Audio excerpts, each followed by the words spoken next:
செவன்ஜி rainbow காலனில அந்த அப்பா சொல்ற டைலாக இப்போ சும்மா யூடியூப்ல ஸ்க்ரால் பண்றப்ப பார்த்தா கூட நான் அழுதுருவேன்.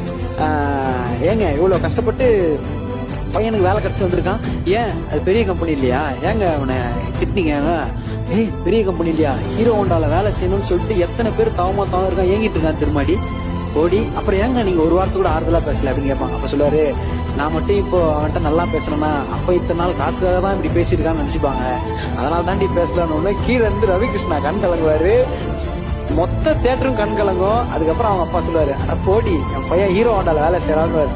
அதுதான் செல்வராகவன் சாரோட மேஜிக். அந்த சீனு பின்னாடி யுவன் சாரோட ரீரெக்கார்டிங் அதெல்லாம் கேட்கும் போதுல ஒரு நாள் ஒவ்வொரு பையனுக்கும் பொண்ணுக்கும் அதான லட்சியமா இருக்கும். நைட்டு படுக்கிறப்போ அவங்க அப்பா ஒரு தடவை என் பையன் தலை தூக்கி நின்ட்டான்னு சொல்ற ஒரு மொமெண்ட் இருக்குல்ல, அதெல்லாம் லைஃப் சேஞ்சிங் மொமெண்ட் ப்ரோ. அதை பாக்குறப்போ நான் நினைச்சேன், இப்படி இந்த மாதிரி எங்க அப்பா ஒரு நாளாவது சொல்லணும் அப்படின்னு நான் ஆசைப்பட்ட மொமெண்ட். சொன்னீங்க அந்த 6 படத்துல கேட்டோம்னா 7 தான் ஃபர்ஸ்ட் மைண்ட்.